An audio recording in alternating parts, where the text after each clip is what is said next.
එච්චර ලේසි නෑ මාලිනී. ඔයා දන්නවනේ මේ ඉන්ඩස්ට්‍රි එකේ වැඩ ගැන. මම මගේ රස්සාවේ පීක්ම කාලේ කසාද බැන්දා. ඔයා දන්නවනේ මට ලැබුණ වැඩ ගැන. අනික මම මේකට ලෑස්ති නැහැ. ප්‍රෙග්නන්ට් වෙනවා කියන්නේ මට මොඩලින් කරන්න බැරි වෙන එක. අහන්න මම පස්සේ කතා කරන්න බයයි.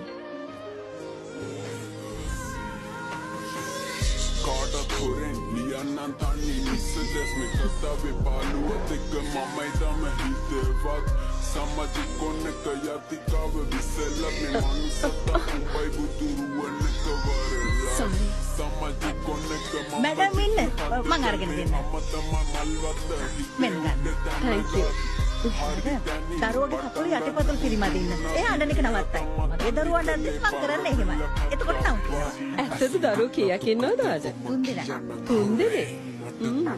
ඔයාගේ මේ වැඩත් එක්ක කොහොමද මැනේජ් කරන්නේ?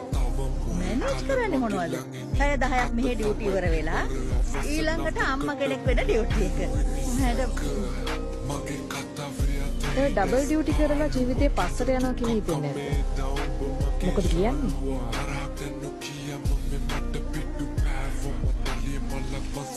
ඔයාලා හැමෝම ඉස්සරහට යනවා කියන්නේ මොකද්ද දන්නේ නැහැ.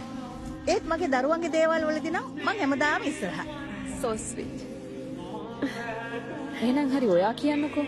ඔයා නම් ඉගෙන ගත්ත කෙනෙක් වගේ. මෙහි ඔයාව කවුරුත් ජජ් කරන්නෙත් නැහැ. ඇත්තටම කියන්න ඔය ළමයා ඔයාගේ තුරුලට ආපු දවසේ අම්මා කෙනෙක් වුණාම හිතුනේ නැද්ද? ඔයාගේ නිදහස, ස්වාධීනත්වය, හීන මේ ඔක්කොම නැති වුණා කියලා?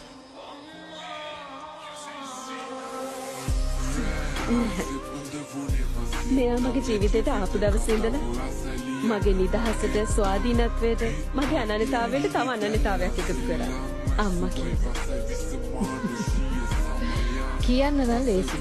ඕවා නිකන් නාට්‍ය දෙබස් විතරයි. හවුස් වයිෆ් කෙනෙක් වැඩයි ජීවිතේ බැලන්ස් කරන්න උනොත් ඔයාට නියම ඇත්ත තේරෙනවා. අන්න එදාට ඔහොම කියන එකක් නෑ. ලේසි නෑ තමයි.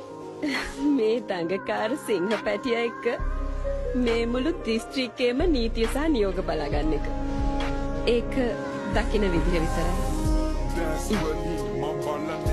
මැඩම් කාර්කාව හරි.